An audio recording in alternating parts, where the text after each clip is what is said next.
Have you ever sabotaged a relationship?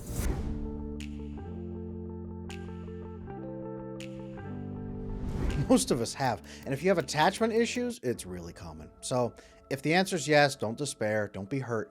I'm going to show you today about why sabotaging relationships happens and what you can do to stop it. We're going to go through that pain point by pain point today. I'm going to show you how to build great relationships that you will not run away from and not break down anymore. So let's talk through sabotaging relationships and how you can fix it. I am going to share a number of resources here today. They're all available on my website, adamlanesmith.com. I will probably include links throughout the course of this video and down in the description below. And if you need any additional help, please, I invite you now to leave me a comment, ask for help, or even just give me your thoughts on this video. Comments are amazing for the whole YouTube process, and I love hearing from you guys. So while you're down there, like, comment, subscribe, do everything you can to help support this channel and get in contact with me. I'd love to talk with you. For now, let's talk through what sabotaging does to your relationship and where it comes from. Sabotaging your relationship can look like a number of different things. It can be you not sharing your needs so that eventually in the long term, you're going to be resentful or unhappy. That itself is a form of sabotage most people don't really think about. Other forms of sabotage, though, can look like sharing the wrong information on purpose so that your partner feels good, but you're just making them feel good.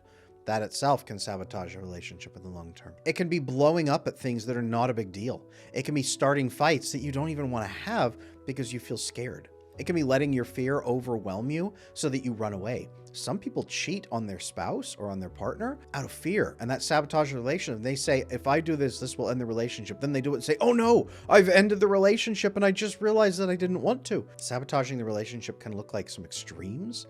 It can look like micro cheating as you're ducking out of the relationship. It can look like texting escort services just to get pictures and all kinds of information, but even never meeting them. Sabotaging your relationship could also look like gossiping behind your partner's back. It could look like making friends your partner doesn't like and spending a lot of time around them because they make you feel good and it makes your partner feel really uncomfortable. Sabotaging the relationship could even look like blowing it up with big fights and breaking up with your partner every few months just to get back together again and make them feel good so that they'll forget that you broke up with them. Now, if any of this is resonating for you, or if you've sabotaged a relationship in a different way, or if someone has sabotaged a relationship with you and you're just realizing it, don't despair because these are fixable. We need to talk first about where it's coming from so we can build a roadmap to fix it. That's my process. That's how I work, is through systems and focus like that.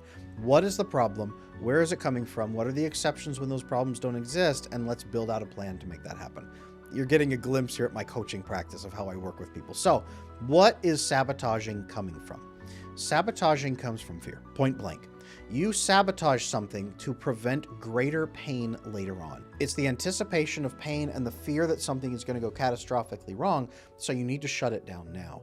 This is usually looking like, this person will not like me forever. They will eventually abandon me, so it's better if they leave me now or I leave them now so I can say, well, at least it's not because they knew who I was. They left because they didn't really get me. They left me because, I did something stupid, but it wasn't that big of a deal. It's the fear of being abandoned and rejected for who you are, and it feels like it's going to be less painful if you're abandoned or rejected for something else, because that would crush you, right? You are innately unworthy of love. That's the message you're afraid you're going to get. So anything short of that is going to feel better. This is why a lot of people with anxious attachment style, they sabotage their relationships. They also sabotage themselves, where they trip right before the finish line. They break down projects. They procrastinate in the last 10% of a project. They shut everything down right as they should have a good conversation that's going to fix the relationship. Then they don't, because they're afraid it's going to crack it open and show them that they're worthless. They are trying desperately to avoid being proven right that they don't deserve love.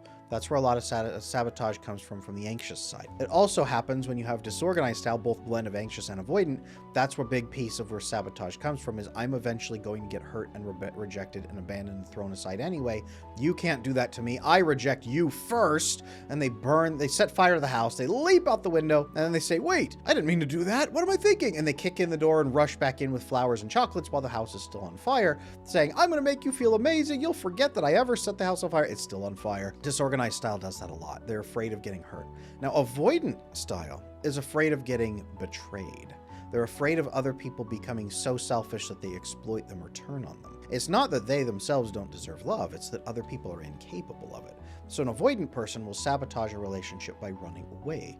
by backing off when they should lean into it, by disconnecting when they should connect, by not sharing when they should be sharing. It's all about backing away and being safe. It's fear of getting hurt, fear of being exposed, fear of being trapped, fear of being taken advantage of, fear of others. Again, fear. Sabotage comes down to fear. Where you see someone sabotage, they are afraid of something more than they are afraid of losing whatever they're about to lose. This happens in business, this happens in friendships, it also happens in relationships and dating and marriage.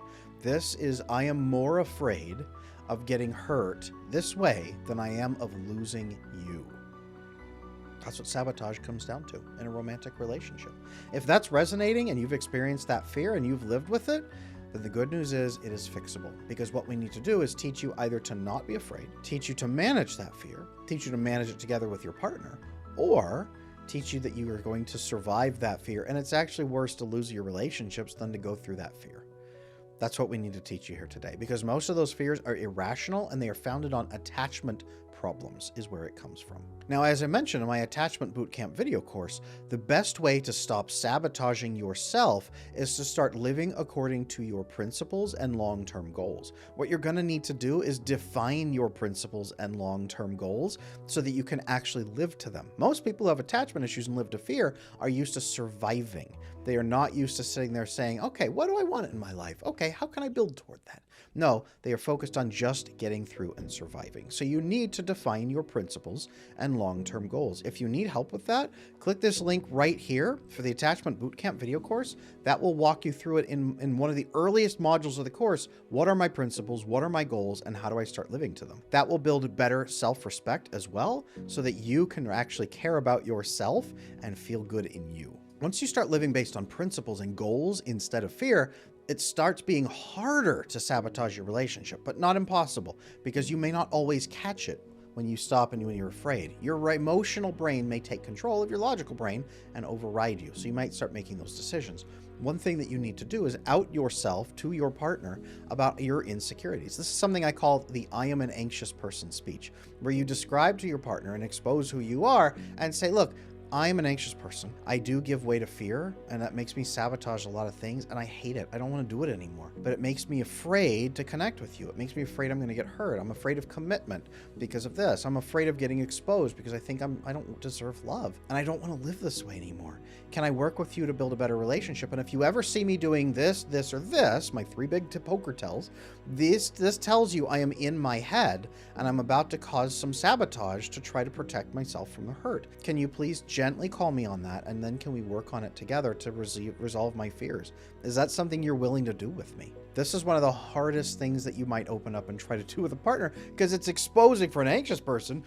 Oh no, I really am unlovable. Now you're going to see it. It's exposing who you are and reality testing. And that itself, as they accept you anyway, is going to provide a lot of healing that's going to diminish some of that sabotage. For the avoidant person, this is going to open up and say, look, they're going to see who I am, and then they're going to come after me. My effectiveness is diminished. My ability to dodge and disconnect is diminished. I'm giving them some power and control over me. As they wield that power and control gently and with love for your betterment instead of just for their own, you can start learning to trust them and build that connection, and that will also decrease your fear and your sabotage. Again, these modules are available inside my Attachment Bootcamp course. One of the best things you could do if you're wanting to fix your attachment together and not sabotage is take that course together as a couple, and that will show your partner what this is and how this is happening, and they will work with you on not sabotaging. You don't even have to do the work that way yourself. You can let me do the work for you and explain that to them. A link to that course is going to be down in the description, so check that out. Along with this comes making sure that your partner is the only human being on earth that you connect with. So many people put all their eggs into one basket and they only get their connection from their partner. What the research shows is that actually is guaranteed to make you more jealous and scared and nervous, because now all your good feelings and safety and oxytocin support and everything condenses down to one human being. And now you have to be obsessive over protecting that one and only gold mine that exists on Earth. If you diversify your oxytocin portfolio and your attachment portfolio to your family, your friends, whoever you have in your life, 2 or 3 other human beings apart from your partner, that can really take the stress off of them and off of that one key point where you're not going to say, I don't know, I can't do this anymore, and blow it up. You will have all these other pieces, and if something is going wrong in that relationship, you're not going to go gossip about your partner to other people, but you can get some support and say, hey, you know what? I'm feeling like I'm going to sabotage my relationship because of this. Can you check me on this? Can you double check me on this? Can you help me out with this? Can I process some of this with you and then go back to my partner and fix it? Not gossip and spread and vent, but process it and figure out what I need to do to fix it. That can help. That can prevent you from that sabotage. Building good love and accountability with a couple people you trust can prevent you from doing those sabotage things that you otherwise would just spiral into on your own as you spiral out on your emotional brain. And if you need some help doing that and you're afraid of opening up and connecting, I do have my private community, the Attachment Circle, where people come in and check in with each other all the time. We have an accountability channel. We have a dating channel. We have everything in there. So you can pop in and say, hey, I'm about to do this. Is this really stupid? And is anybody seeing some irrational thoughts? Because I can't track them right now. People all the time, the entire community comes in and says, wait a minute, here's what you need to think about. What about this? What about this? Hey, and I jump in and say, okay, if there's any gaps, here's this and this and this. And they say, oh, guys, thank you so much. You stopped me from sabotaging. Okay, and what should I do instead? Okay, you do this, this, and this. Go tell your partner this. Have this conversation. Come back and tell us how it went.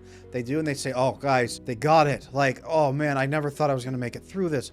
We had a engaged couple about 6 months back who came in, and one of them was that way, very, very avoidant, very fearful, and we guided them through that process to the point of marriage.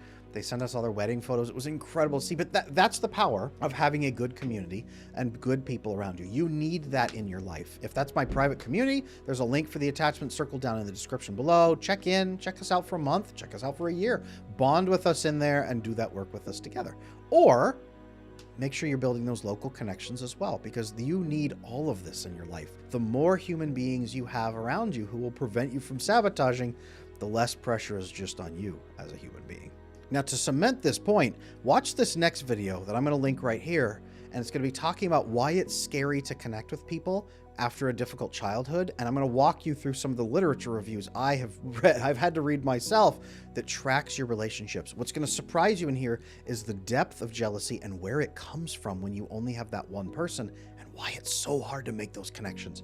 Click this video and watch that. Please, by all means, drop down in the comment section right now and let me know if this is hitting for you. Are you sabotaging your relationships? If so, what have you built into your life to fix? Let me know in the comments below how you sabotage relationships the most. We usually have a pattern.